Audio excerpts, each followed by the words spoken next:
8व्या आणि 9व्या अध्यायामध्ये संक्षेपतः सूत्ररूपाने सांगितला आणि तो विस्तार अत्यावश्यक असल्यामुळे परमात्मा या अध्यायामध्ये त्या विभूती योगाचा विस्तार करण्याच्या अपेक्षेने अर्जुनाला या विषयाकडे आकृष्ट करत असताना असं म्हणतात, भूय एव महाबाहो शृणुमे परमं वचः यत्तेहं प्रियमाणाय वक्ष्यामि हितकाम्यया. हे महाबाहो, ते प्रियमाणाय हितकाम्यया यत् अहं वक्ष्यामि मे परमं वचः भूयः एव शृणु. हे महान बाहू असणाऱ्या अर्जुना, की ज्या तुझं माझ्यावर प्रेम आहे आणि माझंही तुझ्यावर प्रेम असल्यामुळे तुझं हित व्हावं या कामनेनं पुन्हा एकदा मी तुला सांगितलेलाच अभिप्राय कथन करणार आहे. याकरिता तो मात्र चांगल्या प्रकारचं माझं श्रेष्ठ वचन श्रवण कर.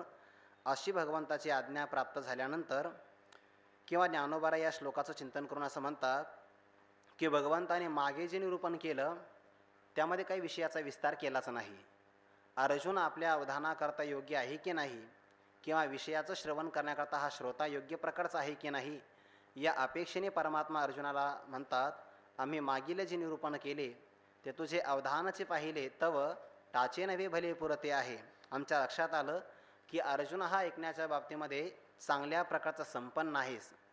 ज्याप्रमाणे एखादी माता भगिनी एखाद्या मातेच्या मडक्यामध्ये पाणी भरते, त्या पाण्याने ते घागर किंवा मडकं जर गळालं नाही तर आणखीन पाणी त्यामध्ये वरते भरते, तसं अर्जुना तुला श्रवण करून बघितलं आणि आमच्या लक्षात आलं की आणखीन या अर्जुनाला आपण काहीतरी ऐकवावं ऐशीची वाटत असे, किंबहुना माझं राहण्याचं तो निजधाम झालेला आहे. असं भगवंतांनी अतिशय आदराने अर्जुनासमोर कथन केलं. परमात्मा जगामध्ये जे काही कृपाळू आहे त्या सगळ्या कृपाळू लोकांचा परमात्मा राजा आहे, परंतु अर्जुनावर अतिशय प्रेम असल्यामुळे परमात्मा ज्ञानाचा वर्षाव अर्जुनावर करतात. गिरी देखोनी सुभरे मेघ जैसा, आणि सांगितलेलाचा अभिप्राय पुन्हा एकदा सांगणार असंही परमात्मा वचन आपल्या मुखातून अर्जुनाकरता प्रगट करतात. जसं प्रत्येक वर्षामध्ये आपण क्षेत्र पेरल्यानंतर चांगली पिकाची वाढ मिळाली तर शेती करण्याकरता किंवा लागवड मेहनत सादर करण्याकरता जसा मनुष्याने कंटाळा करू नये किंवा पुन्हा पुन्हा जर आपण क्षाराची पुटत दिली तर सोन्याची शुद्धता आपल्याला प्राप्त होते, याकरिता आपण सोनं शुद्ध करण्याकरता कष्ट मानू नये. तसं अर्जुना, आम्ही जे बोलतो ते तुझ्यावर उपकार करण्याकरता नाही, तुझं हित प्राप्त झाल्यानंतर आम्हाला आमचं हित झाल्यासारखं वाटतं आणि हे श्रीगुरूंचं कर्तव्य आहे. जोपर्यंत शिष्याचं हित होत नाही तोपर्यंत गुरूंना मी कृतार्थ झालो असं कधी वाटत नाही. देखा बाळकाची या धनी धाईजे का शिष्याचेने जाहलेपणे होईजे, हे सद्गुरूची एकलेने जाणीजे का प्रसवतिया. म्हणून अर्जुना, तुझं जोपर्यंत हित होत नाही तोपर्यंत आम्ही सांगणार. यदा कदाचित 18व्या अध्यायामध्ये अर्जुनाने सांगितलं असतं की माझा मोह नष्ट झाला नाही, भगवंताने पुन्हा एकदा गीता सांगितली असती, कारण ते भगवंताचं काही कर्तव्य आहे. जोपर्यंत बोध होत नाही म्हणून भगवंतानं अर्जुनाला विचारलेलं आहे की मी जे सांगितलं एकाग्र मनाने श्रवण केलं की नाही, किंवा मागच्या ज्या मोहाने तुला भुलविलं तो मोह या ठिकाणी आहे की नाही. असेल तर पुन्हा सांगण्याचा उपक्रम करतो आणि नसेल तर मग तुला जे करायचं येथेच तथा करू. अशी परमात्मा आपल्या भक्तराज अर्जुनाच्या समोर वचन प्रकट करतात. आता अर्जुना असो हे विकळी, माझं उघड तुझी आवडी, मनोनी तृप्तीची सवडी बोलता न पडे. आता अलंकारिक भाषेमध्ये बोलण्याचं राहू दे. जशी माता आपल्या बालकाला अलंकार परिधान करविते त्या शृंगाराला बालक काही जाणत नाही, पण त्यावर असणारा शृंगार बघून जसा आईला आनंद होतो तसं तुला हित प्राप्त झालं की मलाही माझं हित झाल्यासारखं वाटतं. पण आता हे अलंकारिक भाषेतलं बोलणं आहे, राहू दे.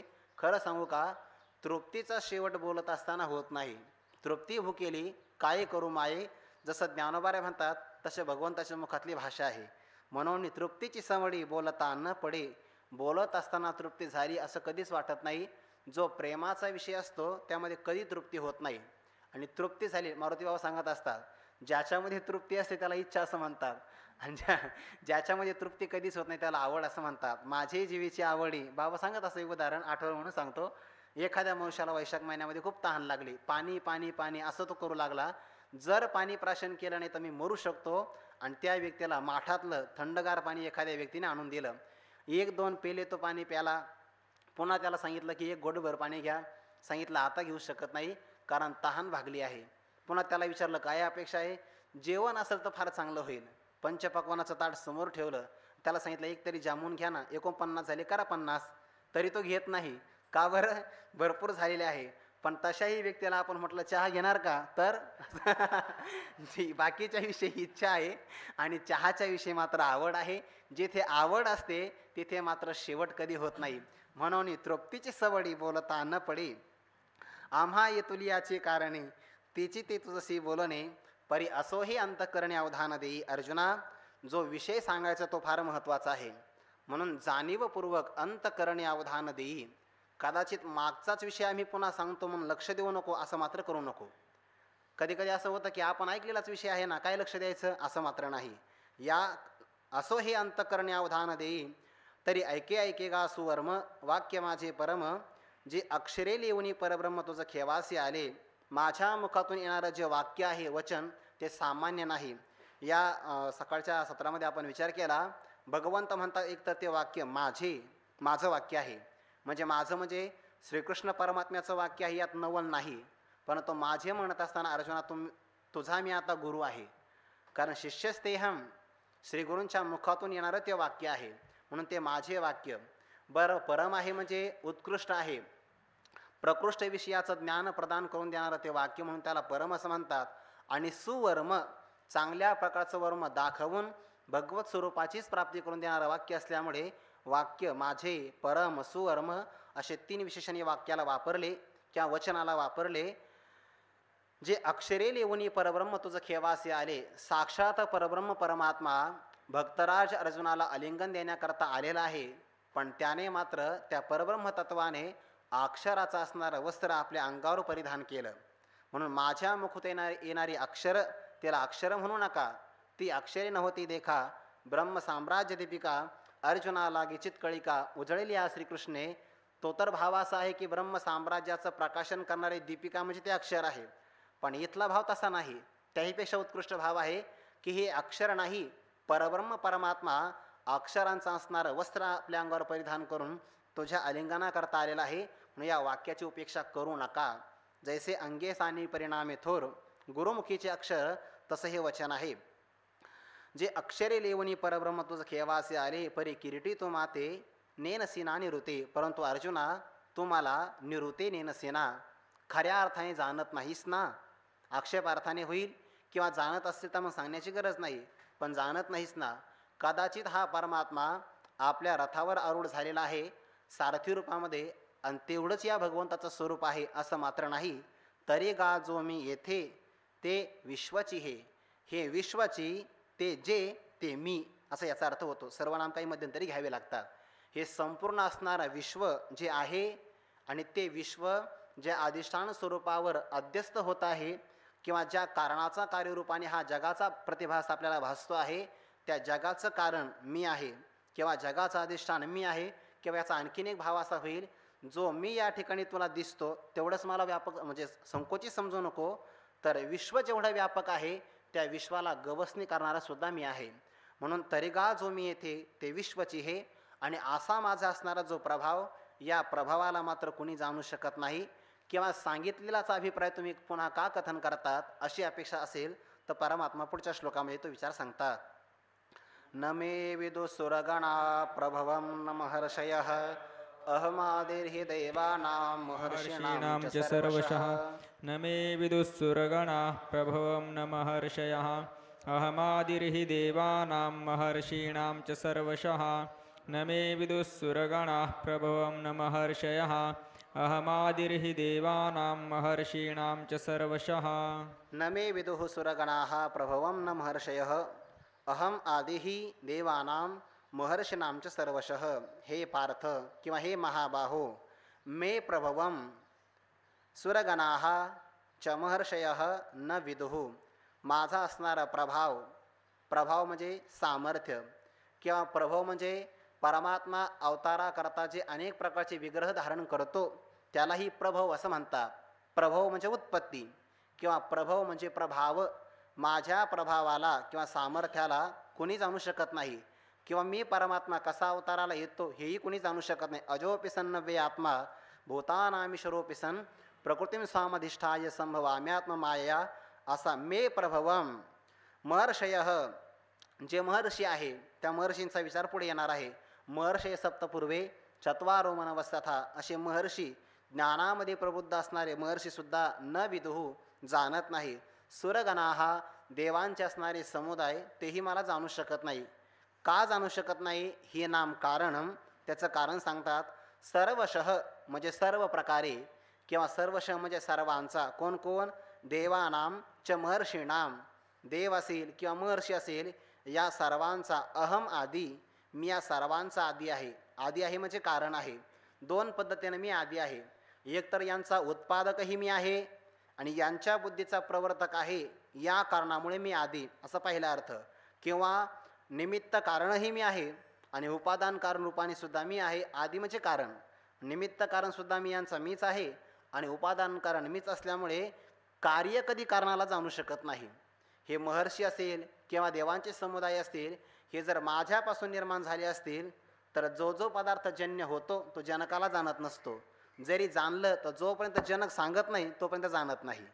म्हणून एखादा मुलगा जन्माला आला तर तो आपल्या वडिलांच्या वयाला जाणू शकत नाही. इथं आईचं उदाहरण येणार आहे, पण जे मधुसूदनीमध्ये उदाहरण आलं ते उदाहरण सांगतो की मुलगा जन्माला आला की तो वडिलांना जाणू शकत नाही. जर वडिलांनी स्वतःची जन्मतारीख सांगितली तर त्याला कळू शकते, फक्त तारीखच कळू शकते, पण त्यांचा सगळा प्रभाव मात्र तो जाणू शकत नाही. तसं महर्षी असतील किंवा देव असेल, हे माझ्यापासून निर्माण झाल्यामुळे मी त्यांचं कारण आहे, म्हणून कोणीही मला जाणू शकत नाही. यावर ज्ञानोबाराय आता विस्ताराने विचार सांगतात. एथ वेदमुखे जाहले, मन पवन पांगुळले, रातिविन मावळले रविशशी. दुसरे 2-3 पाठ आहे. जेथ वेदमुखे जाहले, मन पवन पांगुळले आणि राती दिन मावळले रविशशी जेथे, असे पाठभेद आहे. अर्थ जवळपास सारखाच होतो, अर्थामध्ये काही एवढा फरक पडत नाही. एथ म्हणजे या व्यापक असणाऱ्या परमात्म स्वरूपाचा विचार करण्याच्या बाबतीमध्ये. एथ म्हणजे या विषयाच्या ठिकाणी. कोणता विषय? जगाचा विचार करताना वेदाला काही कष्ट नाही, कारण जगत फक्त 3च पदामध्ये येतं, असत जड दुःख रूप, संपला विचार, जगाचा विचार आहे.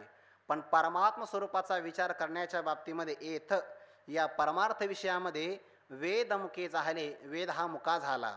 मन चंचल आहे आणि पवन म्हणजे प्राणवायू पांगळे झालेत, आणि रवी शशी सूर्य आणि चंद्र रात्री वाचून ज्या स्वरूपाच्या ठिकाणी मावळले.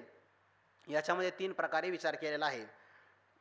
परमात्म स्वरूपाचा विचार करत असताना ज्ञान कोणाच्यापासून आपल्याला होईल? शास्त्रामध्ये असा विचार आलेला आहे, ज्ञान करून देण्याकरता काही गोष्टी असाव्या लागतात. एक तर प्रमाण असावं लागतं. त्या प्रमाणाचा विचार करत असताना 6 प्रमाण सांगितले. शब्द प्रमाण असेल, अनुमान, अर्थापत्ती, अनुपलब्धी, शब्द आणि उपमान. या सगळ्या प्रमाणामध्ये शब्द प्रमाण सर्वात प्रबल आहे. आणि शब्द प्रमाणाचा विचार केला तर अपौरुषेय शब्दराशी असणारा वेदच सर्वात प्रबल प्रमाण आहे. त्या प्रबल प्रमाणाचा विचार करत असताना सुद्धा पंचदशीमध्ये असा विचार आहे, एखाद्या प्रमाणाने जर आपल्याला एखादं ज्ञान झालं आणि त्या प्रमाणापेक्षा प्रबल प्रमाण आलं तर ते प्रबल प्रमाण अगोदरच्या दुर्बल प्रमाणाचं ज्ञान बाधित करत असतं. म्हणजे एखाद्या सामान्य प्रमाणाने आपल्याला ज्ञान झालं आणि प्रबल प्रमाण जर आपल्या जवळ आलं तर ते प्रबल प्रमाण त्या ज्ञानाला टिकू देत नाही. आणि याचा विचार जर केला तर सर्वात प्रबल प्रमाण आहे वेदाचं. म्हणून तर म्हणतात, प्रमाण उत्पादिता विद्या प्रमाणम प्रबलम विना न नश्यती न वेदांतात प्रबलम मानमीक्षते. वेदांतासारखं म्हणजे अपौरुषेय शब्दराशी असणारा वेद, त्यासारखं जबरदस्त प्रमाण कोणतंही नाही. कारण त्या वेदामध्ये भ्रम, प्रमाद, कर्णापाठव आणि विप्रलिप्सा, मनुष्याच्या बुद्धीमध्ये जे दोष असतात त्यापैकी एकही दोष वेदामध्ये नाही. म्हणजे वेदामध्ये दोष नाही म्हणून वेद निर्दोष आहे, पहिला एक अर्थ. दुसऱ्या अर्थाचा विचार केला तर जाणीवेच्या बाबतीमध्ये वेदासारखा ज्ञान संपन्न कोणीच नाही. पहा जाणीवेची निबळे, कोणे वेदापासून असे आगळे, की शेषाहुनी तोंडाळे बोलके आधी. वेदासारखं ज्ञान जगात कोणाकडे नाही. वेदाला जवळजवळ सर्वज्ञ कल्प असं म्हटलेलं आहे. परमात्मा सर्वज्ञ आहे आणि वेदाचंही ज्ञान त्याच बरोबरीचं असल्यामुळे त्या वेदाला सर्वज्ञ कल्प असं म्हणतात. म्हणजे वेद ज्ञानाने संपन्न आहे, वेद दोषरहित आहे. पण असा असणारा वेदसुद्धा परमात्म स्वरूपाचं ज्ञान करून देऊ शकत नाही. तो वेद परमात्म स्वरूपाच्या विषयी मुका झाला, काहीच बोलू शकला नाही. मग शास्त्र तर असं म्हणतं की ज्ञान झालं तर वेदापासून होतं, महावाक्यापासून होतं. सांगण्याची विवक्षा मात्र वेगळी आहे. खरं तर कोणतंही शास्त्र परमात्म स्वरूपाचं ज्ञान करून देत नाही. शास्त्र समर्थ नाही परमात्म स्वरूपाचं प्रकाशन करण्याकरता. शास्त्र फक्त समर्थ आहे आत्मस्वरूपावर असलेलं अज्ञानाचं आवरणभंग करण्याकरता. ही शास्त्र फक्त अज्ञानाचं आवरणभंग करतं. उपचाराने म्हटलं जातं की ते ज्ञान करून देतं आपल्याला, तसं मात्र नाही. आत्मदर्शनी आढळ असे अविद्येचा जो मळ तो शास्त्रनाशी इर निर्मळ मी प्रकाशे स्वये. म्हणून परमात्म्याचं ज्ञान वेद विधिमुखाने परमात्मा असा आहे असा आहे असं कधीच करून देऊ शकत नाही. परमात्म्याचं ज्ञान करून द्यायचं असेल तर नेती या पदाने किंवा त्याला अतद्व्यावृत्ती रूप असं म्हणतात, किंवा निषेधमुखानेच वेद हा ज्ञान करून देऊ शकतो. विधिमुखाने परमात्म्याचं ज्ञान करून देण्याच्या बाबतीमध्ये वेद मात्र पूर्ण मुखाचा आहे, बोलतच नाही. आत्मा देखोने उगा वेद ठेला असं ज्ञानोबारे सांगतात. किंवा ज्ञानोबारा एकरिता उदाहरण देतात. पूर्वीच्या काळातलं उदाहरण आहे. ते उदाहरण सांगत असताना एखाद्या नववधूचं लग्न व्हावं. लग्न झाल्यानंतर दिवाळीच्या सणामध्ये ते वधू आपल्या माहेरी जावी आणि तिला घेण्याकरता आता पहिला दिवाळीचा सण आहे, जावाई सासूरवाडीला आलाच पाहिजे याकरता आग्रह झाला. म्हणून तो जावाई सासूरवाडीला गेला. आता जिचं लग्न झालं तिच्या मैत्रिणी माहेरी त्या मुलीच्या घरी आल्या आणि तिचा असणारा पती वर मित्रमंडळीमध्ये समोर बसलेला आहे. मग त्या मैत्रिणीने विचारलं की तुझा पती नेमका कोणता आहे. आता ही पूर्व काळातलं उदाहरण आहे, ज्या काळामध्ये सगळ्या मर्यादेचं पालन केलं जायचं. मग पतीच्या नावाचा उल्लेख करायचा नाही, शब्द तर लांबच राहिला, खुणासुद्धा नाही. आणि म्हणून ती नववधू आपल्या पतीचा परिचय करून देत असताना त्या सखींना मैत्रिणींना सांगते, तो पहिल्या क्रमांकाचा आहे ना तो माझा पती नाही, दुसऱ्या क्रमांकाचा तोही माझा पती नाही, तिसऱ्या क्रमांकाचा काळा सावळा तोही माझा पती नाही, चौथ्या क्रमांकाचा तोही नाही, पाचव्या क्रमांकाचा नाही. मग तुझा पती नेमका कोणता आहे. 6व्या क्रमांकाचा राहिला पण तो माझा पती आहे की नाही या बाबतीमध्ये ते काहीच म्हणत नाही. आता काही न म्हणणं म्हणजे गप्प बसणं, पण त्या काही न म्हणण्यामधून ते बाकीच्यांना ज्ञान करून देते की हाच हिचा पती आहे. तसा वेद सुद्धा परमात्म्याचं ज्ञान करून देत असताना जगत नावाचं कार्य परमात्मा नाही, जगाचं कारण असणार अज्ञान किंवा माया तेही परमात्मा होऊ शकत नाही. यांचं अधिष्ठान हे परब्रह्म आहे का, काहीच बोलत नाही. जैसे न सांगणे वरी बाळा पतीशी रूप करी, बोल निमालेपणे विवरी अचर्चाते. ज्याची चर्चाच करता येत नाही, म्हणजे कोणतं चर्चासत्र घेता येत नाही, ज्या परमात्म्याच्या विषयी चर्चाच करता येत नाही, बोल निमालेपणे विवरी अचर्च शब्द आहे ना म्हणून सांगितला. तुम्ही आता दुसरा अर्थ घेतला असं तुम्हाला माहिती आहे. बोल निमालेपणे विवरी अचर्चाते, शब्दाने ज्याची चर्चा करता येत नाही अशा परमात्म्याचं कथन श्रुतीमाता करते की नाही. पण बोल निमालेपणे, जेव्हा वेदाचा असणारा शब्द निमतो याच प्रक्रियेला म्हणतात वेदमुखे झाले. आणि जेव्हा परमात्म्याचं वेद वर्णन करतो तेही वेदाचं बोलणं अलीकडच्याच काठावर आहे. म्हणून ज्ञानोबारे म्हणतात बघा, तेही तेथ न मिसळता बोलणे जीवत्वे पंडुसुता, जैसी बुडणी याची वार्ता थळी या कीजे. समोरचा मनुष्य बुडतो आहे हा बुडणारा व्यक्ती सांगत नसतो, त्याला पाहणारा काठावरचा मनुष्य सांगतो. तैसे विवेकाची या काठी उभे ठाकली या किरीटी, परावराची या गोठी करणे वेदा. जोपर्यंत वेद आपल्या ज्ञापकत्व धर्माचा बाध करून परमात्म स्वरूपामध्ये बुडी देत नाही तोपर्यंत तो कथन करू शकतो. पण ज्ञापकत्व धर्माचा बाध केला तर वेदही आता कथन करू शकत नाही, कारण वेद त्याचं प्रकाशन नाही करू शकत. ज्याचं प्रकाशन परमात्मा करतो, म्हणजे जो प्रकाश्य आहे तो प्रकाशकाचा काय प्रकाशन करणार आहे, करू शकत नाही. येथ वेद मुखे झाले, या बाबतीमध्ये वेद मुका झाला, मौनावला, वेद जाणून गेला पुढे मौनावला. म्हणजे वेदाला ज्ञान झालं नाही असं नाही, झालं पण अनुभवाचं कथन नाही करता येत. मुखास्वादनवत हे अनुभवाचे जोगे नव्हे बोलायचे. वेद समर्थ आहे, फक्त विधिमुखाने वर्णन करू शकत नाही, निषेधमुखाने वर्णन करतो. आणि सर्वांचा निषेध करून जे अवशिष्ट राहतं यत शिष्यते तदैव तत् असं पंचदशीमध्ये विचार आहे. म्हणजे ज्यांचा ज्यांचा आपल्याला बाध करता येतो, शक्येषु अपनितेषु असा काहीतरी श्लोक आहे.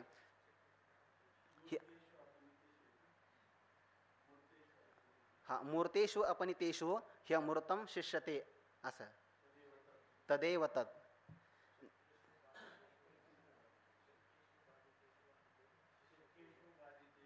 शक्येषु बाधितेषु अंते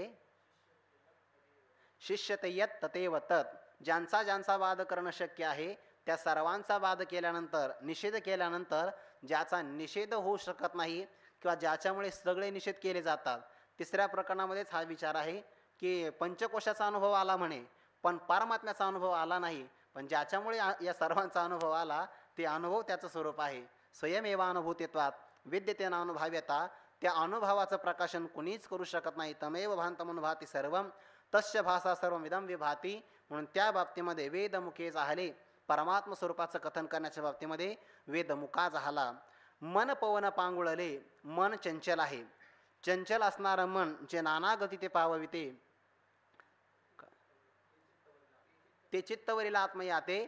मग कवन आठवी देहाते गेले की आहे, किंवा मनाची नखी न लगे.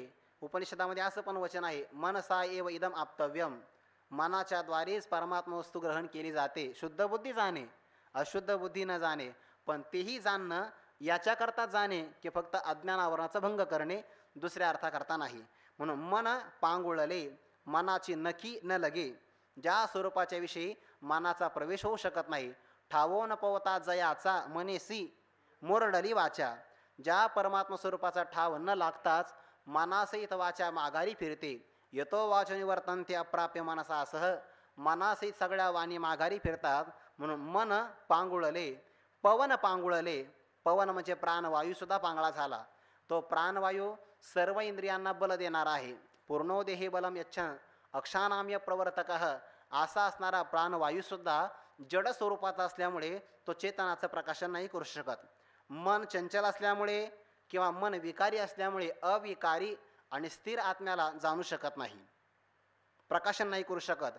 आणि प्राणवायू स्वतः जड असल्यामुळे चेतनाचं काय प्रकाशन करणार आहे.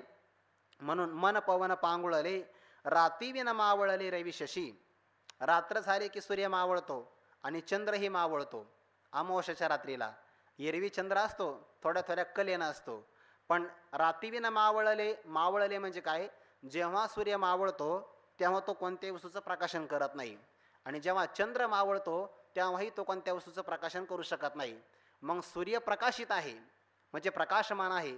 चंद्राच्याही ठिकाणी प्रकाश आहे, पण त्या प्रकाशाने जर ते परमात्म स्वरूपाचं प्रकाशन करू शकत नसेल तर त्यांचा प्रकाश काय कामाचा. या अर्थाने रातीविन मावळले रविशशी प्रकाशनाचं कार्य करतात का, नाही करत. कारण त्याच्यामुळे न तत्र सूर्य भाती न चंद्र तारकम नेमा विद्युतो भांती कुतो यमग्नी. जर तिथं चंद्र तारका सूर्य कोणीच प्रकाशन करू शकत नाही तर त्यांचा प्रकाश म्हणजे मावळत जमा आहे. रातीविन मावळले रवी शशी. मग वेद जाणू शकत नाही, मन प्राणवायू सूर्य आणि चंद्र कोणीच जाणू शकत नाही. कार बरं, कारण तो कारण आहे आणि कार्य कधीही कारणाला जाणू शकत नाही. याकरिता पुढं उदाहरण. अगा उदरीचा गर्भ जैसा न देखे आपुली मायेची वैसा. मी आघवे या देवा तैसा नेनवे काही. आणि जळचरा उदतीचे मान मशकानुलांडवीची गगन. तेवी महर्षींचे ज्ञान न देखेची माते. या दोन ओव्याचं युग्म आहे आणि उभयान्वयी अव्यय असल्यामुळे या दोन्ही ओव्या जोडून घ्याव्या लागतात. अगा अरे असणाऱ्या अर्जुना, उदरीचा गर्भ जैसा उदरामध्ये असणारा गर्भ ज्याप्रमाणे आपुलीय मायेची वयसा न देखे आपल्या आईचं वय किंवा तारुण्य ज्याप्रमाणे बघू शकत नाही. मी आघवे या देवा तैसा नेनवे काही. सर्व असणाऱ्या देवांना मी सुद्धा त्याप्रमाणे जाणल्या जात नाही. जैसा गर्भगोळ उद्यमाते कोण्याही नेणे. ज्याप्रमाणे आईच्या उदरामध्ये असणारा गर्भ जाणू शकत नाही, त्या आईच्या उदरामध्ये असणाऱ्या गर्भाला काही महिन्यानंतर पूर्वकाळातलं ज्ञान स्मरतं आणि मग तो भगवंताला प्रार्थना करतो, एक वेळ करी या दुःखा वेगळे. पण जन्माला आल्यानंतर दुःखाचा इतका आघात होतो की त्याला त्या स्मृती केंद्रावर धक्का लागल्यामुळे त्याला ते आठवत नाही. पण जेव्हा तो आईच्या उदरात आहे, ज्या आईने ही गर्भधारणा धारण केलेली आहे त्या आईचं आताचं काय वय आहे तो गर्भ नाही जाणू शकत. म्हणून उदरीचा गर्भ जैसा, का बरं, तो झाकलेला आहे. येथोल बेनावृत गर्भस्थ असं तिसऱ्या अध्यायामध्ये उदाहरण आहे. ना तरी उलबाची खोळी गर्भस्थासी. ज्याप्रमाणे गर्भस्थाला ते वेष्टन असतं आणि त्या वेष्टनाच्याही वर पुन्हा आईच्या उदराचं एक वेष्टन असतं, मग तो जाणू शकत नाही. उदरीचा गर्भ जैसा आपुलीय मायेची वयसा न देखे. आपल्या आईचं असणारं वय किंवा तारुण्य जाणू शकत नाही, स्वरूपही जाणू शकत नाही. मी आघवे या देवा तैसा, मी तसा सर्व देवांना असल्यामुळे मलाही जाणू शकत नाही. अगदी असं उदाहरण आपल्याला घेता येईल. अनंत ब्रह्मांडे उदरी हरिहा बाळक नंदा घरी. संपूर्ण असणारं ब्रह्मांड आणि एका एका ब्रह्मांडाचा अध्यक्ष एक एक ब्रह्मदेव असतो. मग त्यामध्ये सगळे देव आले. जर सगळे ब्रह्मांड भगवंताच्या उदरात असतील तर याचा अर्थ काय झाला, परमात्म्याच्या उदरामध्ये सगळे ब्रह्मांड आहे, म्हणजे गर्भरूपाने आहे. आणि गर्भरूपाने असणारे ते सगळे देव किंवा सगळेच असणारे जीव देवाला काय जाणणार आहे, जाणू शकत नाही. मी आघवे या देवा तैसा नेनवे काही. आणि हे झालं पहिलं उदाहरण. जळचरा उददीचे मान, मशकानो लांडवीची गगन, तेवी महर्षींचे ज्ञान न देखेची माते. या ओळीमध्ये दोन प्रकारची उदाहरणं दिलेली आहे. जळचरा, पाण्यामध्ये संचरण करणारे जे जीव असतात, मासा असेल, कासव असेल, काही काही उभयचर असतात, पाण्यातही राहतात, जमिनीवरही जगतात. जसा बेडूक, सर्प जमिनीवरही जगू शकतात, पाण्यातही. पण काही मात्र फक्त पाण्यातच राहतात, जसा की मासा.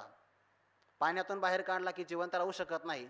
मग ज्याचा जन्म पाण्यातच झाला, ज्याची वाढही पाण्यात झाली आणि शेवटी मृत्यू पाण्यातच होणार आहे, म्हणजे थोडक्यामध्ये संपूर्ण आयुष्य ज्याचं समुद्रामध्ये गेलेलं आहे, असा असणारा जळचर तो मासा उदधी म्हणजे समुद्र, आणि त्या समुद्राचं मान, त्याची खोली, त्याची लांबी आणि त्याची रुंदी जाणू शकत नाही. नेनवेची का बरं? समुद्रात नाही का? आहे, पण समुद्रामध्ये त्याच्याप्रमाणे हजारो मासे आहेत. आणि तो मासा ज्याच्यावर जगतो त्याला काय तो जाणणार आहे? जाणू शकत नाही. जळचरा उदधीचे मान कळत नाही किंवा मशक का बरं? याच्यातला भाव असा आहे, जाणणारा जो आहे ना तो लहान आहे, ज्याला जाणायचं तो महान आहे. लहान माणसं कधी महान माणसाला जाणू शकत नाही. केव्हा जाणतील?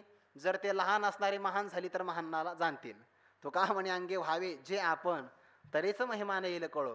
तो मासा किंवा जळचर कोणताही प्राणी संकोचित आहे ना, आणि व्यापक असणाऱ्या समुद्राला काय जाणणार आहे?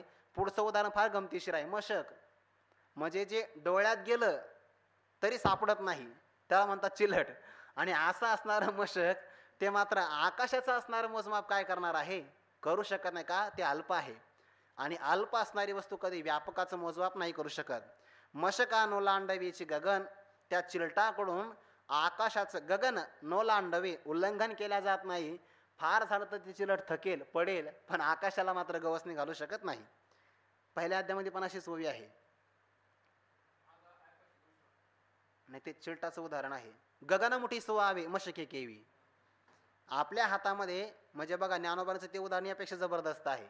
इथं फक्त मशक शब्द घेतला, तिथं मशक, त्या मशकाचा हात आणि त्या हाताची पुन्हा मूठ. गगनमुठी सुवावे मशके केवी. त्या मशकाने आपल्या हाताच्या पुन्हा मुठीमध्ये कशी आकाशाला गवसणी घालावी? शक्य नाही. मशका नोलांडवीची गगन, तेवी महर्षींचे ज्ञान न देखेचे माते. त्याप्रमाणे जे ऋषयः मंत्रद्रष्टारः, ज्यांना समाधी अवस्थेमध्ये मंत्रांचं दर्शन होतं, जे मंत्राचे वेत्ते आहे, जाणते आहे, अशा महर्षींचं असणारं ज्ञान, किंवा ज्यांना क्रांतदर्शी असं म्हणतात, म्हणजे अतीत काळातलं, अनागत काळातलं आणि वर्तमान काळातलं सर्व ज्ञान ज्यांना एका काळामध्ये होतं, अशा असणाऱ्या महर्षींचं ज्ञानसुद्धा परमात्मा म्हणतात मला जाणू शकत नाही. महर्षींचे ज्ञान न देखेचे माते, नाही जाणू शकत. मी कवन पाके तुला, का जाणू शकत नाही याचा एक अर्थ आहे. जे काय पंचदशीमध्ये असा श्लोक आहे, विज्ञातारम केन विंद्यात शक्तम विद्येतु साधनम. जो सर्वांना जाणतो त्याला जाणणारं साधन जाणू शकत नाही. आणि जाणणारं साधन फक्त समर्थ कुठं आहे? वेद्य पदार्थामध्ये समर्थ आहे. किंवा जो जो ज्ञेय पदार्थ असतो त्यामध्ये ज्ञान समर्थ आहे.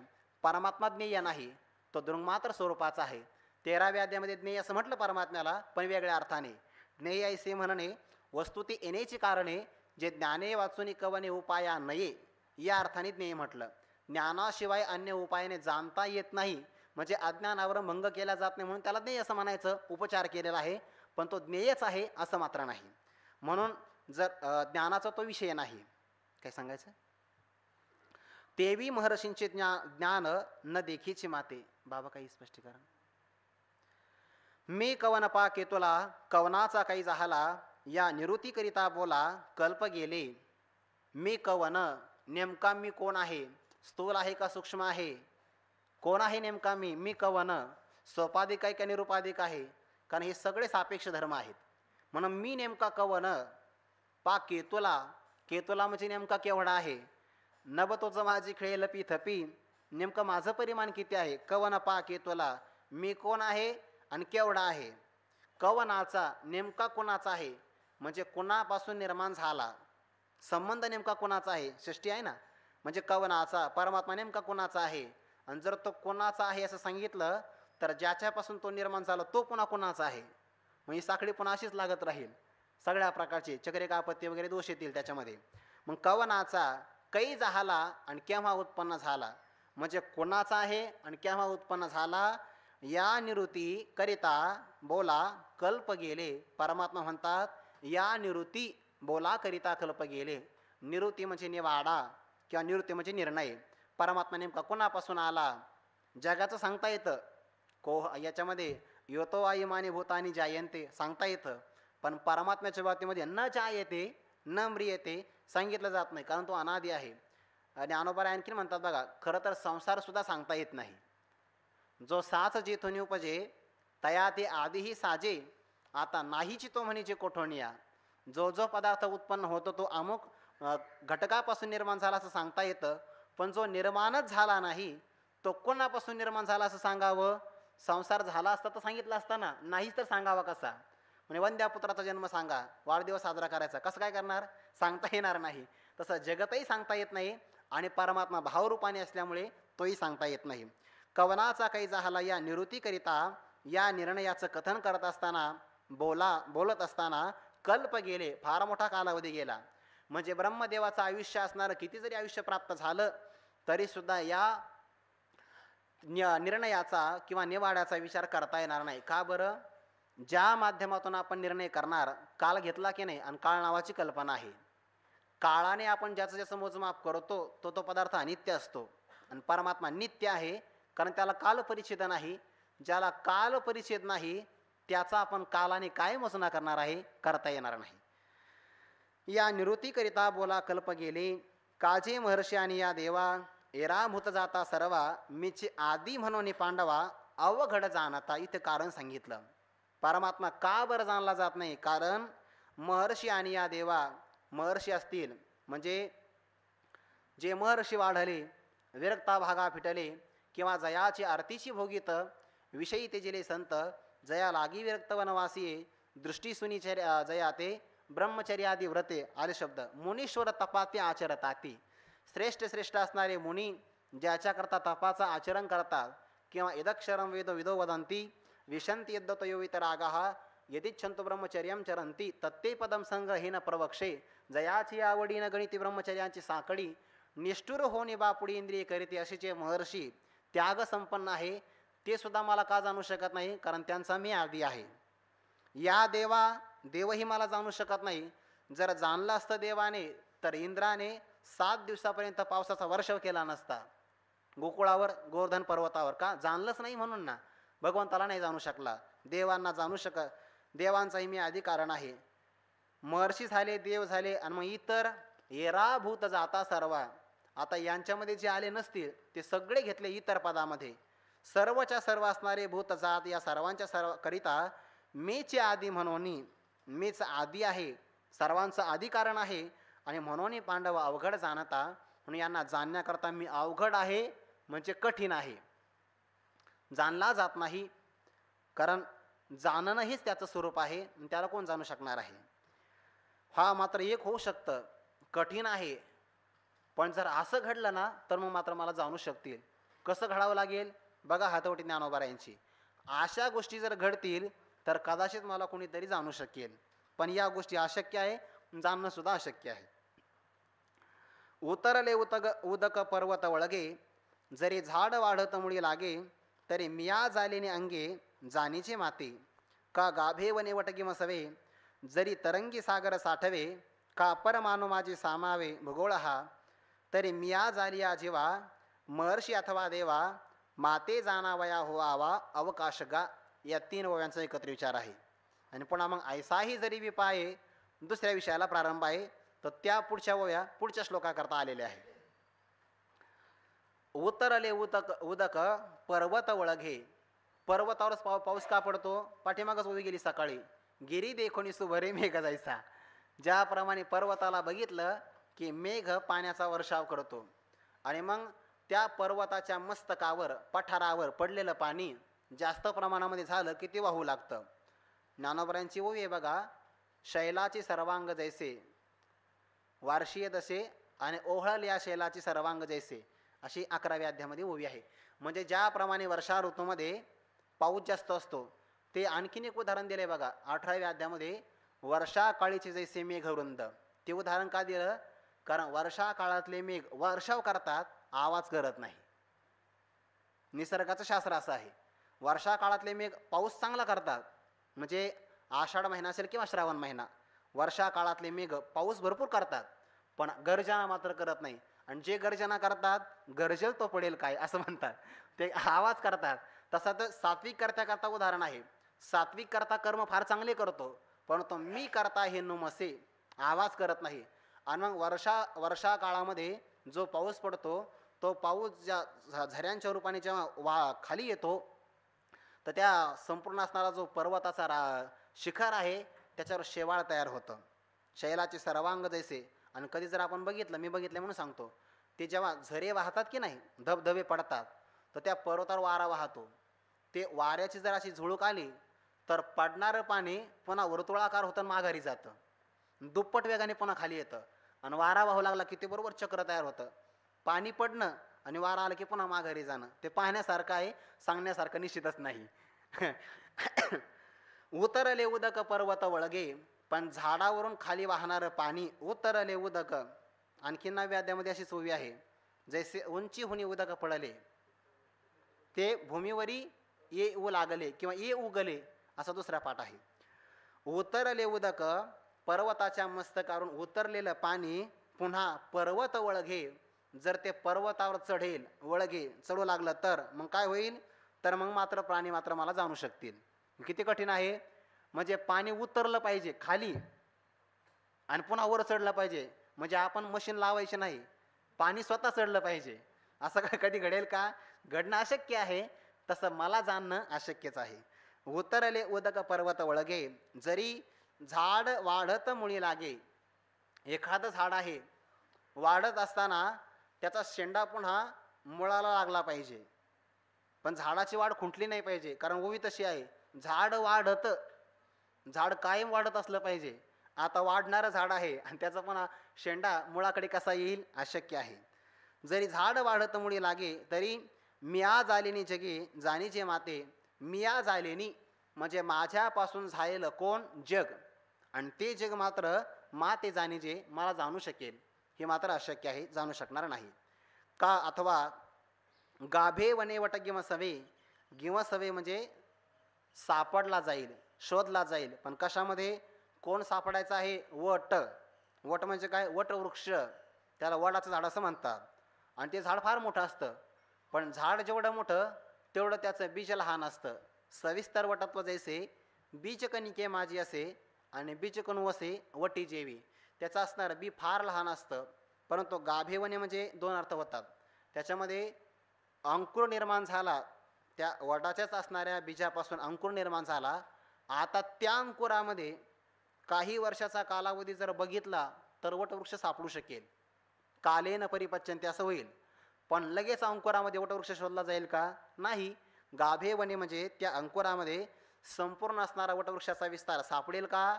सापडणार नाही. गाभे वने वटगिम सवे, जरी तरंगी सागर साठवे. समुद्रावर निर्माण होणारी एखादी लहान लाट आहे आणि त्या लाटेमध्ये एकच लाट घेतली आपण आणि सांगितलं या लाटेमध्ये सगळा असणारा समुद्र, हिंदी महासागर सापडला पाहिजे. नाही सापडणार, कारण सागर व्यापक आहे. तरंगामध्ये तो मोजका असणारा तरंग त्यामध्ये सापडणार नाही. जरी तरंगी सागर साठवे का, अथवा परमाणू माझे सामावे भूगोल. हा परमाणू म्हणजे एखाद्या घराला छिद्र पडलं वरती पत्र्याला आणि त्या छिद्रामधून सूर्यकिरण आलं, तर त्या झरोक्यामधून आपल्याला धुळीचे कण उडताना दिसतात. त्या धुलीकणामध्ये सर्वात लहान असणारा भाग आणि त्याचे पुन्हा 6 भाग तयार केले, तर जो अत्यंत लहान भाग त्याला परमाणू असं म्हणतात. आणि त्या परमाणूमध्ये भूगोल हा जमिनीत असणारा गोल वर्तुळ म्हणजे पृथ्वी. परमाणू माझी सामावे, त्या परमाणूमध्ये संपूर्ण पृथ्वी सामावली जाईल, तर मग माझ्यापासून झालेले प्राणी मात्र मला जाणू शकतील, अशक्य आहे. तरी मी या झाली या जीवा, तर मग माझ्यापासून झालेले जीव महर्षी अथवा देवा, महर्षी असतील किंवा देव असतील, माते जाणावया व्हावा अवकाशगा, मग यांना माझ्या स्वरूपाला जाणण्याकरता कुठेतरी अवकाश मिळू शकतो, जागा मिळू शकतो, किंवा काहीतरी शक्यता आहे मला जाणण्याची. पण या उदाहरणातली एकही शक्यता खरी होण्यासारखी नाही, त्यामुळे मलाही कोणी जाणू शकणार नाही. मग जाणणारच नाही का? जाणू शकतील, पण कोण जाणू शकेल? त्याकरिता उदाहरण, असे कुणीतरी जाणू शकतील. मग याकरता एक श्लोक लावावा लागतो आपल्याला. हे अवघड आहे सर्वांना जाणण्याकरता, पण कोण जाणू शकेल? मनुष्यानाम सहस्रेषु कष्टित यतति सिद्धये यततामपि सिद्धानां कश्चिन माम व्यक्ती तत्वतः. कोणीतरी मला तत्वतः जाणू शकतो, पण क्वचित शब्द आहे बरं का. मग पुढे तो श्लोक आणि या ओव्याचा भाव एकच आहे. ऐसा ही जरी विपाये सांडोनी पुढील पाये, सर्वेंद्रियांसी होये पाठी मोराजो, प्रवर्ताला ही वेगी बवडे, देह सांडोनी मागिलीकडे, महाभूतांची आचढे माथयावरी, तेथ राहोने ठाये ठिके, स्वप्रकाशित चोखे, अजत्व माझे देखे, आपुलिया डोळा. या गोव्याचा संबंध इथे लागतो आहे.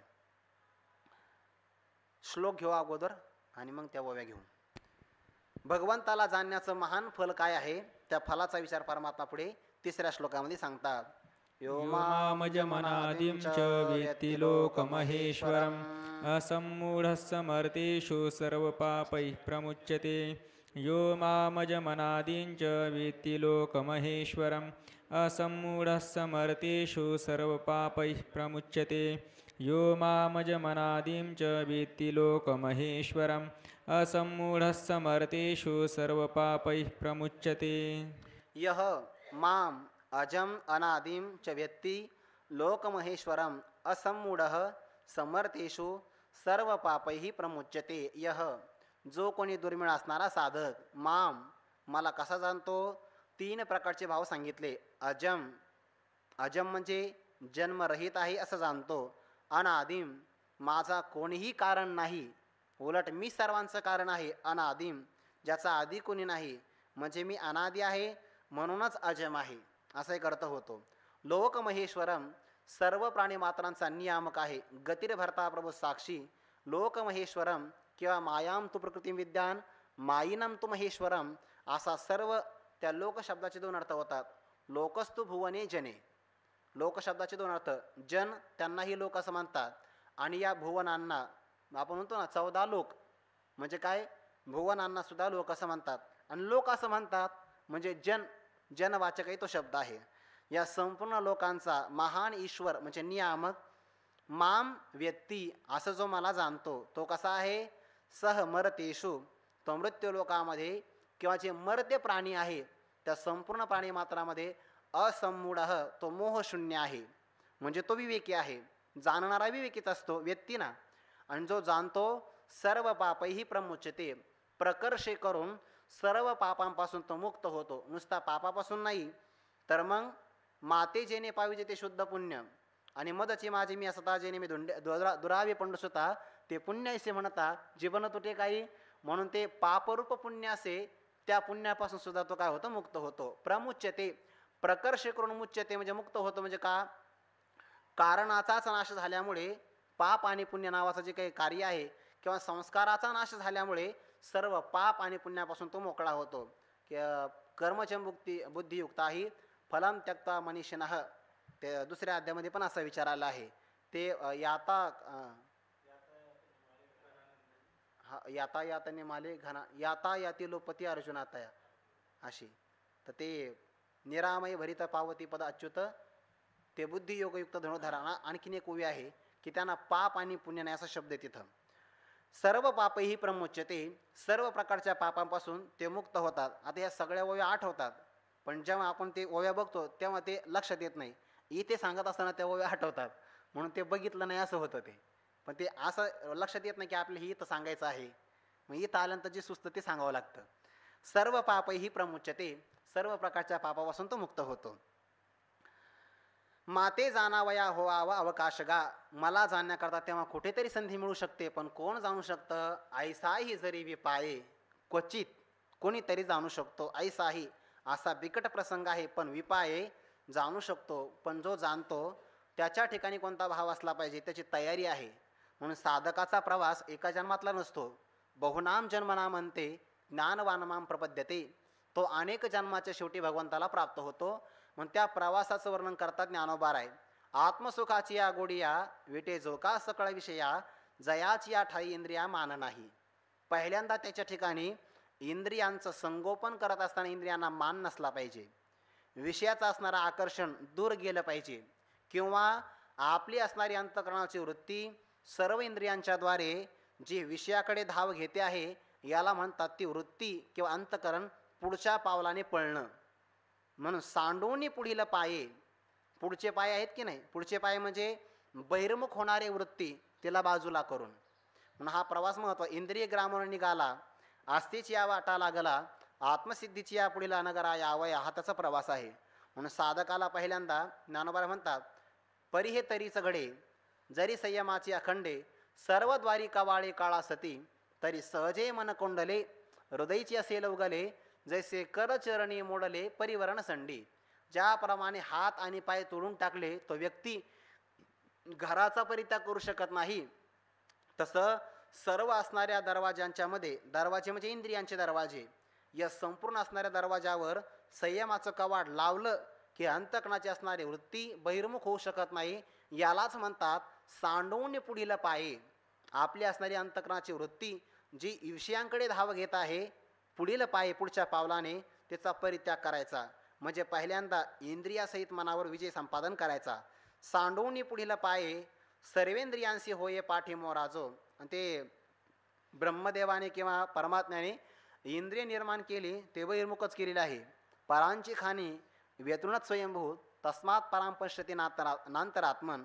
ते अंतरात्म्याला पाहतच नाही, सगळे बहिर्मुखच पाहतात. म्हणून सर्वेंद्रियांशी होय पाठीमोरा जो, सर्व इंद्रियांचा जो पाठीमोरा होतो, पाठीमोरा होतो म्हणजे सर्व इंद्रियांच्या वृत्तीचा परित्याग करून जो अंतर्मुख होतो, किंवा थोडक्यामध्ये जो इंद्रियांना कळूच देत नाही त्यालाच हा आस्वाद घेता येतो. जो इंद्रियांते चोरून जेवी तयाशीच फावे. आणि मग अशी ज्याची योग्यता आहे, ऐसी कर्मे साम्य दशा होय जेथ विरेशा, मग श्री गुरु पैसा भेटेचे. हा सगळा प्रवासी ते आहे. सगळा प्रवास या 2-3 ओव्यामध्ये आहे. मग हा अंतर्मुख झाला, श्रद्धावान आहे, पुन्हा संयतेंद्रिय आहे आणि तत्पर आहे. हा सगळा भाव या ओळीमध्ये येतो. ऐसा ही जरी विपाये सांडवणे पुढील पाये, सर्वेंद्रियांशी होये पाठीमोरा जो, प्रवर्तलाही वेगी बहुडे. बहुडे म्हणजे माघारी फिरणं, आणि प्रवर्तलाही म्हणजे प्रारब्ध वशे करून. जर यदा कदाचित त्याचे इंद्रिय, त्याचा असणारं मन यदा कदाचित विषयामध्ये प्रवृत्त झालं आणि त्याच्या लक्षात आलं, खरं तर हा साधक सावध असतो. याकरिता ज्ञानोबा उदाहरण देतात. एक लवती या बाळका वरी पडून ठाकी अंबिका, मधुविषी मधुमक्षिका लोभिनी जैसी. किंवा दंडी या हतेरा, तो ज्याप्रमाणे हातामध्ये शस्त्र धारण करणारा सावध असतो, मुलाविषयी आई सावध असते, आणि मधाविषयी मधुमक्षिका ज्याप्रमाणे सावध असते, तसं आपले असणारे इंद्रिय बाहेर जाऊ नये याकरता सावध तत्परच असतो. आणि जो सावध असतो तो साधक असतो. म्हणून प्रवर्तलाही, कदाचित त्याचं मन किंवा त्याचं इंद्रिय विषयामध्ये प्रवृत्त झालं तर तो रममाण होत नाही, वेगी बहुडे, लवकरात लवकर पुन्हा माघारी फिरतो. देह सांडोनी मागिलीकडे, सर्व देहांचा परित्याग मागे सारतो. मागिलीकडे म्हणजे देह 3 प्रकारचे, स्थूल, सूक्ष्म आणि कारण. किंवा या 3 देहामध्ये पुन्हा पंचकोश आलेत. पंचकोश आले म्हणजे तिसरं प्रकरण सगळंच आलं पंचदशीचं. मग त्यामध्ये देह सांडोनी मागिलीकडे, स्थूल देहाचा तो निराश करतो का, कार्य असल्यामुळे. सूक्ष्म देहामध्ये असणारे 3 कोश आहे. प्राणमय कोश मी नाही का, तो जड आहे चैतन्यवर्जनात. मनोमय कोश मी नाही विकारित्वात. विज्ञानमय कोश मी नाही विलयाद्य वस्तावत्वात, तोही मी नाही. आणि कारण देह असणारा त्याला आनंदमय कोश असं म्हणतात, तोही मी नाही कालाचित कत्वात. असा देह सांडोनी मागिलीकडे विचाराच्या द्वारे 3 देहाचा किंवा पंचकोशाचा निराश करून, यालाच म्हणतात निरख काय, पदोपदी निज पदा गेली येवो.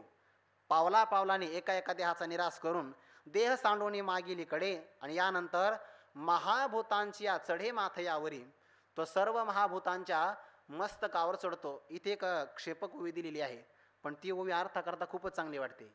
खाली एक ओवी दिलेली आहे.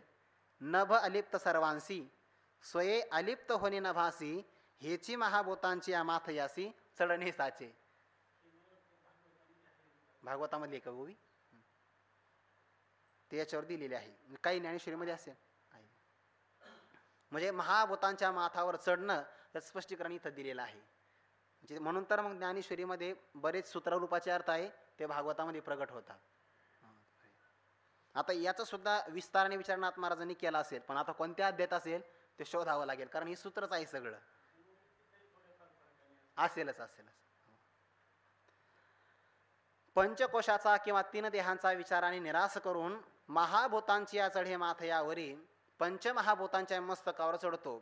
म्हणजे हे सगळे पंचमहाभूत देहामध्ये जरी एकत्रित आले, ऐसे न मिळणे तया साजने, मिळत नाही पण भगवंताच्या धृती नावाच्या शक्तीने मात्र या ठिकाणी मिळतात.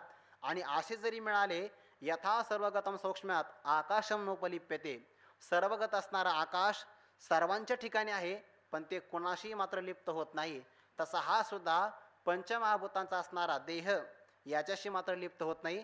किंवा उपलक्षणाने जर आपण विचार केला तर पंचमहाभूतांची असणारी सगळी सृष्टी, या सृष्टीचाही तो काय करतो, परित्याग करतो.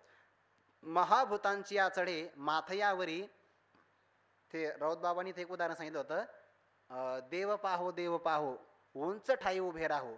मग उंच ठिकाणी उभं राहणं म्हणजे महाभूतांच्या मस्तकावर चढणं, असा ती अर्थ केला होता. महाभूतांची या चढे माथयावरी तेथ राहोनी ठाई ठिके. आणि मग या पदावर आल्यानंतर थोडक्यामध्ये मी आत्माच आहे, पंचकोश मी नाही, 3 प्रकारचे देह मी नाही, या पंचमहाभूतांपैकी असणारा एकही गुणधर्म माझ्या ठिकाणी नाही. किंवा दुसरं प्रकरण आहे पंचदशीचं, आकाशामध्ये असणारा 1 गुण, वायूमध्ये 2, अग्नीमध्ये 3, जलामध्ये 4 आणि पृथ्वीमध्ये 5, एकद्वि त्रिचतुपंच अशा प्रकारचे गुण सांगितलेले आहे. या संपूर्ण असणाऱ्या गुणांचा परित्याग करून म्हणजे सत्स्वरूप असणारं परमात्म तत्व तेच मी आहे असं होणं म्हणजे महाभूताच्या मस्तकावर चढणं, म्हणजे थोडक्यामध्ये स्वतःला वेगळं करणं. यालाच आत्मा अनात्मा विचार असं म्हणतात. असं बाजूला करणं, अनात्मवर्गनीर सांडोनी आत्मरसाचे क्षीर असं. तेथ राहोने ठाये ठेके. आणि मग हा निश्चय करून या निश्चयावर अगदी उत्तम पद्धतीनं ठाकठीक राहून, म्हणजे याच्यामध्ये आता या निश्चयामध्ये पुन्हा बदल करायचा नाही. आणि ही अवस्था प्राप्त झाली की स्थिर मनामध्ये ज्ञानग्रहण होतं, किंवा ही वैराग्याची पराकोटी अवस्था आहे. विरक्ती वाचून काही ज्ञानाशी तगणीचे नाही, असा वैराग्य संपन्न असणारा स्थिर मनाचा दृश्यते तो ग्रया बुद्ध्या सूक्ष्म या सूक्ष्मदर्शवी, या सगळ्या गुणांनी संपन्न असणं म्हणजे त्या ठिकाणी अगदी उत्तम पद्धतीनं ठाकटीक होऊन उभं राहणं. ते तर राहोनी ठाये ठिके स्वप्रकाशे चोखे. चोखे म्हणजे शुद्धतेने, आणि स्वप्रकाशाचा एक अर्थ असा होतो, प्रकाश म्हणजे ज्ञान आणि स्वशब्द आत्मवाचक आहे. म्हणून स्वचा जर आपण आत्माचा अर्थ घेतला आणि प्रकाश म्हणजे ज्ञान, तर अर्थ असा होईल तृतीय विभक्तीने चोखे स्वप्रकाशे, शुद्ध आत्मज्ञानाने. म्हणजे ज्या आत्मज्ञानामध्ये कोणत्याही प्रकारची विपरीत भावना नाही आणि कोणत्याही प्रकारचा संशय नाही, अशा प्रकारे चोखे स्वप्रकाशे, स्वयंप्रकाशित आहे की नाही ते आत्मज्ञान, किंवा प्रकाश म्हणजे ज्ञान आणि स्व म्हणजे आत्मस्वरूपाला विषय करणारं जे शुद्ध ज्ञान, त्या शुद्ध ज्ञानाने अजत्व माझे देखी आपुलिया डोळा, तो स्वतःच्या डोळ्याने, पण तो डोळा कोणता, बुद्धीचा, बोल बुद्धीचा डोळा देखावे, असा तो बुद्धीचा डोळा. किंवा देखे परमात्म सुख निधान साधा वयायोगी जन जेन विसंबिती अंजन उन्मेष नेत्री, तिथं नेत्र असं म्हटलेलं आहे. म्हणजे बुद्धी, ज्ञानस्वरूप असणारी बुद्धी, आणि त्या डोळ्याने आपुलिया डोळा, आपल्या डोळ्याने माझी अजत्व देखे, माझा असणारा जन्मराहित ती अवस्था तो स्वतः पाहतो. आता ही परमात्म्याची जन्मरहित अवस्था आहे. फायदा आपल्याला काय आहे, तो परमात्मा जोपर्यंत मी आहे असं कळत नाही किंवा तो अपरोक्ष होत नाही, तोपर्यंत या ज्ञानाचं फल मिळत नाही. सर्व पापही प्रमुच्यते हे तेव्हाच घडेल जेव्हा तो परमात्माच मी आहे असं कळेल तर, नाहीतर मग परोक्ष ज्ञानामध्ये दुसरं काही होणार नाही. बाबा आणखीन काही घ्यायचं ठीक होईल असं स्पष्टीकरण नाही होणार.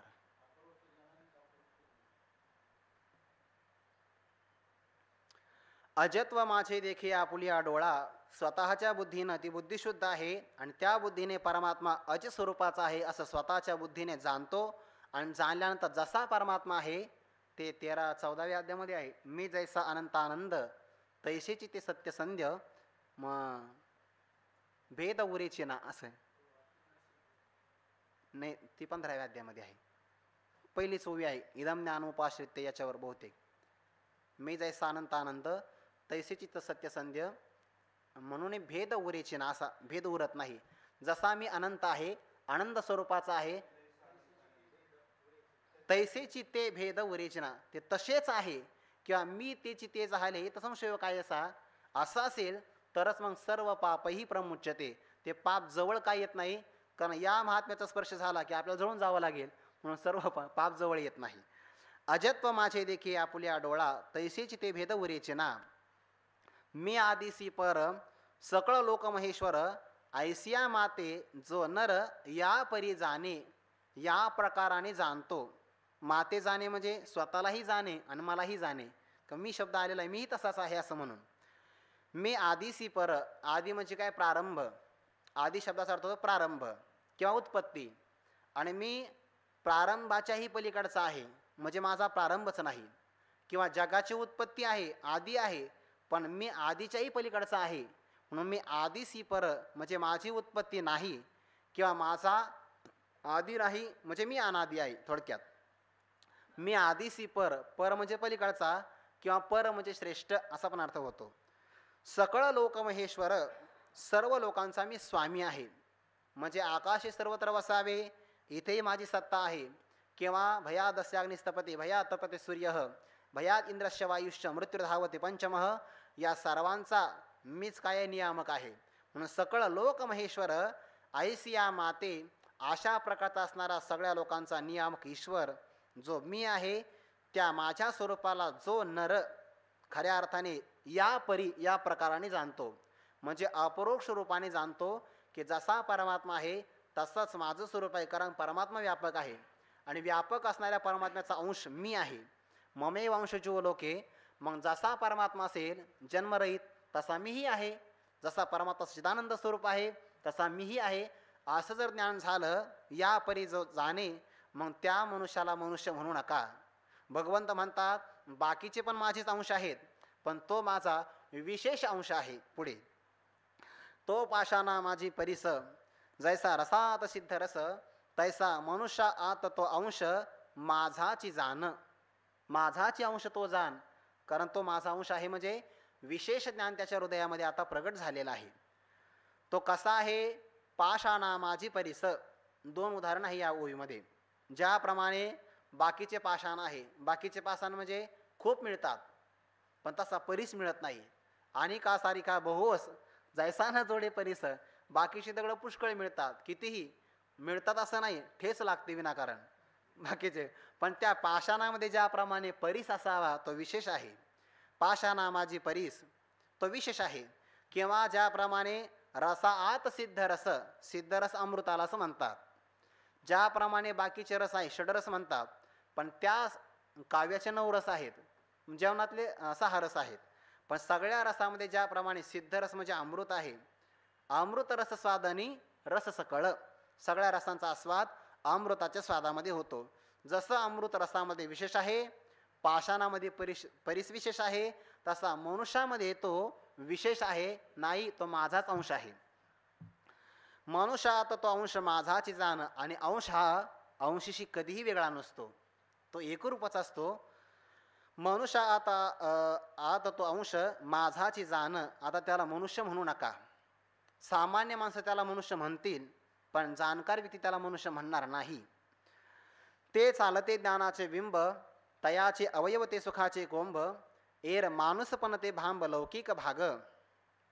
ते चालते ज्ञानाचे बिंब, ज्ञान अमृत स्वरूपाचं आहे, आणि ते ज्ञान ज्याच्या हृदयामध्ये प्रतिष्ठित झालं त्या महात्म्यांच्या रूपाने मूर्तिमंत ज्ञानच चालतं आहे. म्हणून ते म्हणजे तो महात्मा ज्ञानाचे चालते बिंब, मूर्तिमंत ज्ञानाची आकृती आहे. बिंब म्हणजे आकृती, त्याच्या रूपाने हे ज्ञान मूर्तिमंत झालं आणि जगाच्या उद्धाराकरता ते चालतं आहे. स्थिर ज्ञान असेल तर तो महात्मा समाधीमध्ये आहे, आणि तो महात्मा संचारण करत असेल किंवा विचरण करत असेल तर मग त्याचं असणारं ते ज्ञान चालतं आहे.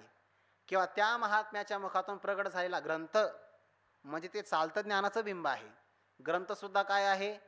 संतांचं स्वरूपच आहे किंवा महात्म्याच्या मुखातली ती वेदवाणी आहे. म्हणून ते चालते ज्ञानाचे बिंब, तयाचे अवयव, त्याच्या शरीरावर असणारे सगळे अवयव, त्याला अवयव म्हणू नका, सुखाचे कोंभ, सुखाला फुटलेले अंकुर म्हणजे त्याचे अवयव आहे. भाग असा होईल की सुख स्वरूप असणारा परमात्मा ज्या चांगल्या प्रकारच्या देहामध्ये प्रगट झाला, तो देह काही सामान्य असेल का? पवित्र तो देह, वाणी पुण्यवंत, म्हणून सुख स्वरूप असणारा परमात्मा त्या देहातून प्रगट झाला. म्हणून त्या महात्म्याचे असणारे शांतीशी झाले पल्लव नव्हे. आणि या महात्म्याचे अवयव जिथं लागतील ना, जीवाला सुख होतं. ज्ञानोबांचे तशा ओवी आहे. महात्मा पायाने चालला की सुख होतं, डोळ्याने पाहू लागला की सुख होतं, सुखाचा व्यवहार आहे, सुखाचे कोंब. हाताने स्पर्श केला तरी सुख होतं, वाणीने बोलू लागला तरी सुख होतं. आठवल्या तर सांगतो सगळ्या ओव्या. ऐसेनी मार्दवे पाय, भूमीवरी नेसित जाय, लागती तेत होय जीवा सुख. इतक्या मृदूपणाने तो पाय चालवतो. त्या मृदूतेकरता उदाहरण दिलं, ज्याप्रमाणे ती मांजर आपल्या पिलाचं संगोपन करत असताना ज्या दाताने ते उंदराचं ऑपरेशन करते, त्याच दातामध्ये ते आपल्या पिलांना पकडते.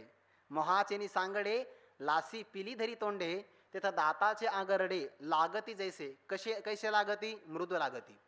मग या मृदूपणामुळे अशा कसोटीनं किंवा या लक्षणाने तो भूमीवर पाऊल ठेवतो. ऐसेनी मार्दवे पाय, भूमीवरी निशित जाय. हा निशित शब्द संस्कृत भाषेतला आहे. दृष्टीपूतम निशित पादम, ज्ञानोबा मराठीमध्ये उपयोग करतात. निशित पाद म्हणजे असे तो मार्दवपणाने जमिनीवर पाऊल ठेवतो आणि त्याच्या पायाचा स्पर्श झाला, लागती तेत होय जीवा सुख. त्याच्या पायाचा स्पर्श झाला की जीवाला सुख होतं ना, म्हणून अवयव ते सुखाचे कोंब. पहिला अर्थ. त्याच्या हाताचा स्पर्श झाला तर पावणी तो स्पर्शू, मल या निळू खरपसू, येणे माने पशु कुरवाळणे. त्याच्या हाताचा स्पर्श झाल्याबरोबर मलयगिरी पर्वतावरून येणारा चंदनाचा वारा सुद्धा खरपूस लागावा, कठोर लागावा, इतका त्याचा स्पर्श आल्हाददायक असतो. म्हणून तयाचे अवयव ते सुखाचे कोंब. तो पाहू लागला की तैसे प्राणिया होये, जरी तो काही वास पाहे, तया अवलोकनाची सोयी कुर्मीही नेणे. जणू काही त्याच्या डोळ्यातून अमृताचा वर्षा होतो आहे असा पाहतो. म्हणून त्याचं पाहणं तयाचे अवयव ते सुखाचे कोंब. आणि एक राहिलं, जर तो बोलू लागला परिसत्या होय माये बाप. श्रवण करणारे असं वाटतं आपले आईवडीलच बोलत आहेत. म्हणून या महात्म्याचे असणारे अवयव तयाचे अवयव ते सुखाचे कोंब. आणि एर म्हणजे इतर, माणूसपणा ते भांब लौकिक भाग. भांब म्हणजे भ्रम. तो महात्मा मनुष्यच आहे असं मनुष्य बुद्धीनं जे लौकिक भागाने पाहतात, तो मात्र सामान्य जनाचा दोष आहे, महात्म्याचा नाही. म्हणून महात्म्याला कोणी जाणत नाही. महात्मा देहाला जाणत नाही तर तो काय जाणार आहे इतरांना? ते पिसे नेसेले का नागवे, लोकी येऊनी जाणावे, ठाणोर यांचे मावावे आणखी घाय. इतरांनी हा विचार करावा, महात्मा विचार करणार नाही. तसे सामान्यत्वे पाहिजे तरी साधारणची देखीचे, एरवे निर्धारिता निजे सोय जयाचे.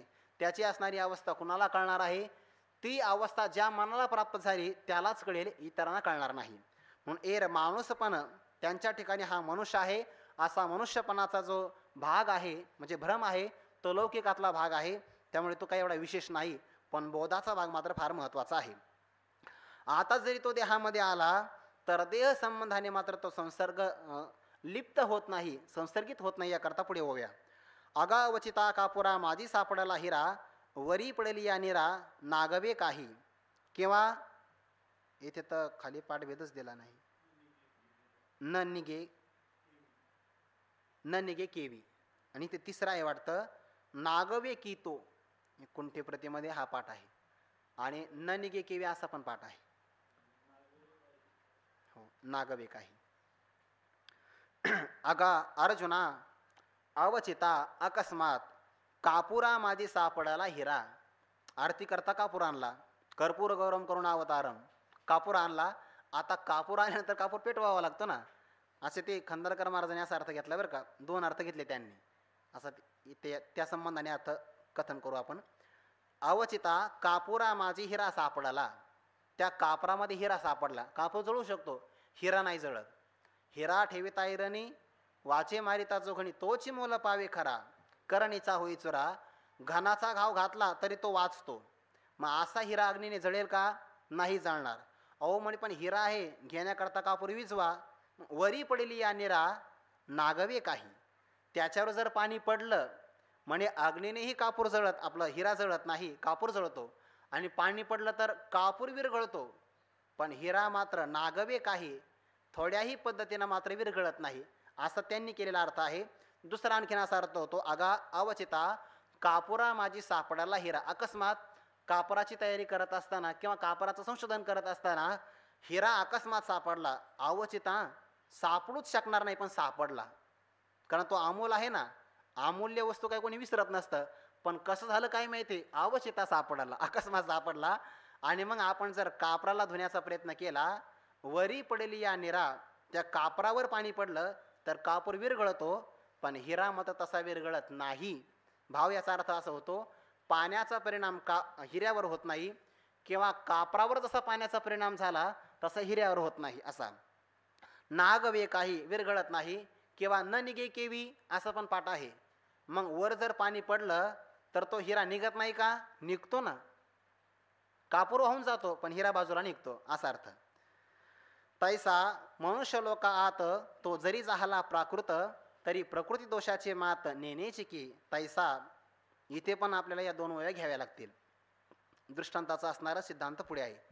तैसा मनुष्य लोका आत, तसा तो मनुष्य लोकामध्ये आलेला आहे ना. मनुष्यानाम सहस्रेषु असा तो आहे. म्हणून तो जरी झाला प्राकृत, प्राकृत झाला म्हणजे प्रकृतीपासून निर्माण झालेला देह, आणि त्या देहामध्ये तो आलेला आहे म्हणून त्याला प्राकृत असं म्हणायचं. तो जरी झाला प्राकृत, प्राकृत म्हणजे देहामध्ये आलेला आहे म्हणून. परंतु तरी देखील प्रकृती दोषाची मात नेण्याची की. मात म्हणजे गोष्ट, देहापासून घडणारे पाप पुण्य, सुख दुःख, लाभ हानी, मान अपमान यापैकी कोणत्याही प्रकारचा दोष किंवा कर्माचा असणारा संसर्ग याला प्रकृती दोष असं म्हणतात. कोणत्याही प्रकारचा दोषाची गोष्ट नेण्याची की तो जाणतच नाही. खरं सांगा, जो महात्मा मला देह आहे की नाही हे जर जाणत नसेल तर देहाकडून घडणारे पाप पुण्य मी करतो असं कसं काय जाणेल. देहाचीच आठवण नाही तर देहापासून घडणारे पाप पुण्य कसं जाणेल. ज्याला वस्त्राची आठवण नाही ते वस्त्र कोणत्या रंगाचा याची काय आठवण असणार आहे, जाणू शकत नाही. देहम च नश्वरम अवस्थितम उत्थितम वा सिद्धो न पश्यती यतो धर्मगत स्वरूपम. भागवतामध्ये असा विचार आहे. ज्याप्रमाणे मदिरामदांध झालेला व्यक्ती वस्त्राला जाणत नाही, तसा हा देह पडला कधी जिवंत आहे, दैववशात उपेतम असं काय आहे जाणत नाही, तर मग प्रकृती दोषाची मात कसा जाणेल, जाणू शकणार नाही.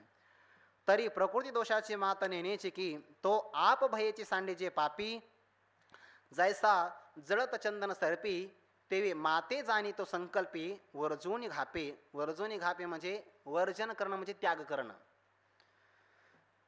घापे म्हणजे घातला जातो. वर्जुनी घापे म्हणजे वर्ज करून सोडला जातो. थोडक्यात तो पापाकडून वर्ज असतो, म्हणजे पाप त्याला स्पर्श करत नाही असा अर्थ. तो आप भयेची, आप म्हणजे आप स्वतः, आणि भयेचे म्हणजे स्वतः भिवून पापी सांडीचे. तो आप भयेची पापी सांडीचे, पापाकडून तो स्वतःच म्हणजे पापच त्याला घाबरतं, स्वतःहून घाबरतं पाप. आणि सांडीचे म्हणून महात्म्याला पापही स्पर्श करू शकत नाही आणि महात्म्याला पुण्यही स्पर्श करू शकत नाही. तो का म्हणे, आम्ही झालो अग्निरूप लागू नेदू पाप पुण्यांग. असंग स्वरूपाचा मी आहे, तर मग पाप लागणार नाही यात सांगण्याची गरज नाही, पुण्यही लागू शकत नाही. उपलक्षणाने पाप शब्दाने पुण्यही घ्यायचं.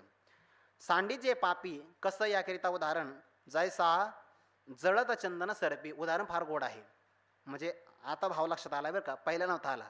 वास्तविक सर्पाच्या अंगामध्ये विष असतं आणि ते विष त्याला कायम जाळतं. अंगाची पेंदळी जाळते त्याला कायम, म्हणून त्याच्यावरती कात निर्माण होते. मग ते विष आपल्याला जळू नये याकरता सर्प एकतर बिळात जाऊन बसतो, किंवा जर आपण थंडगार पाण्याच्या माठ्यात ठेवला ना, सर्प निघत नाही बाहेर. पण शीतल स्पर्श असतो चंदनाचा. मग आता जो चंदन आपल्याला अंगातला दाह शमवितो, शीतल असणारा चंदन त्याला कधी सोडू नये असं जरी सर्पाला वाटलं, पण चंदन जळू लागला की सर्प आपोआप चंदनाला सोडतो, शीतळ जरी असला तरी. तसं या महात्म्याला पाप आपोआप सोडतं, थांबूच शकत नाही. जैसा जळत चंदन सरपी. सर्पाचं प्रेम आहे चंदनावर, पण कुठपर्यंत, जळत नाही तोपर्यंत. तसं पाप इतर पाणी मात्राकडे राहतं, पण त्या पापाला जळण्याचा प्रसंग प्राप्त झाला ना महात्म्याकडच्या देहामध्ये, पाप राहत नाही. जैसा जळत चंदन सरपी तेवी माते जाणे. मला जो जाणतो अपरोक्ष रूपाने किंवा आत्मरूपाने जो जाणतो तो संकल्पी वर्जूनी घापे सगळ्या प्रकारच्या कल्पना वायामन हे नाव ए विकल्पनाची सावे किंवा कल्पना म्हणजे संकल्प विकल्प याचं असणारं सगळं स्वरूप या सगळ्या संकल्पापासून वर्जोनी घापे संकल्प त्याला सोडतात. ज्ञानोबा म्हणतात बघा घेते जाहले स्वभावे निसंग म्हणून 5व्या अध्यायामध्ये आता नाही आठवणार. ज्ञेय सनित्य संन्यासी योन दृष्टीनं कांक्षते निर्द्वंद्वो ही महाबाहो सुखम बंधात प्रमुच्यते. जे मन या प्रपंचाला घेतं आता गृहाधिक आघवे ते काही न लगे ते जावे जे घेते झाले स्वभावे निसंग म्हणून. तिथे पण संकल्प म्हणून कल्पना जे सांडे तैची का संन्यास घडे असं ज्ञानोबा तिथे पुढे सांगतात. ते काही न लगे ते जावे जे घेते झाले स्वभावे निसंग म्हणून. आता जे तादात्म्य धारण करणारं मन आहे ना गृहाधिकांच्या संबंधाने ते मन निसंग झाल्यामुळे काही घेतही नाही आणि काही टाकतही नाही असं. माते जाणे मला जो जाणतो आत्मस्वरूपाने तो मनाचे असणारे संकल्प विकल्प यांच्याकडून वर्जोनी घापे सोडला जातो परित्याग केला जातो. मग भगवंत तुम्हाला जाणण्याचं एवढं फल आहे तर मग कसं जाणावं. अर्जुनाच्या मनातला भाव भगवंत अगोदर टिपतात. तेची आमुते कैसे जाणीजे ऐसे कल्पी जरी चित्त तुझे तरी मी ऐसा हे माझे भाव ऐके. जे वेगळा लिया भूती सारखी होणी प्रकृती विखुरली आहे त्रिजगती आघविये. तुम्हाला जाणल्यानंतर जरी अवस्था प्राप्त अशी होत असेल तर तेच असणारं आमुते आम्हाला कैसे जाणीजे कसं जाणावं. ऐसे जरी कल्पिचित तुझे असं जर कदाचित तुझं चित्त कल्पना करत असेल किंवा तुझ्या मनात हा अपेक्षा प्रश्न निर्माण झाला असेल तर मग अर्जुना मी ऐसा मी अशा प्रकारचा आहे कसा यो मामच मनादिमच वेत्ती लोक महेश्वर मी असा आहे. आणि माझे हे भाव ऐके माझे असणारे जे भाव त्याला धर्म असं म्हणतात किंवा माझे असणारे व्यापकतेचे असणारे काही स्वभाव किंवा सद्गुण ऐसे ऐके. पण कसे आहे ते पुढच्या श्लोकामध्ये येणारे 2 श्लोकामध्ये. मी ऐसा हे माझे भाव ऐके. कोणते भाव जे वेगळालिया भूती भिन्न भिन्न असणारे प्राणी मात्र आणि त्या प्राणीमात्रांची असणारी प्रकृती सारखे होणे. भिन्न भिन्न प्राणीमात्रांच्या प्रकृती सारखे होऊन जे भाव आघवीय त्रिजगती विखुरली आहाती संपूर्ण त्रैलोक्यामध्ये जे भाव प्राणीमात्रांच्या स्वभावानुसार त्यांच्या स्वभावासारखे होऊन जगात विस्तारलेले आहे ते माझे भावही ऐक आणि त्या भावाला निर्माण करणारा मी कसा आहे तेही ऐक. पण तो विचार आता उद्या करूया. झालेलं चिंतन विश्वमाऊली ज्ञानोबाराय सकल गुरुजनांच्या चरणी समर्पण करून चिंतनाला पूर्णविराम. पुंडली कवरदारी विठ्ठल श्री ज्ञानदेव तुकाराम माऊली ज्ञानेश्वर महाराज की जय. जगद्गुरु तुकाराम महाराज की जय. सद्गुरु जोग महाराज की जय.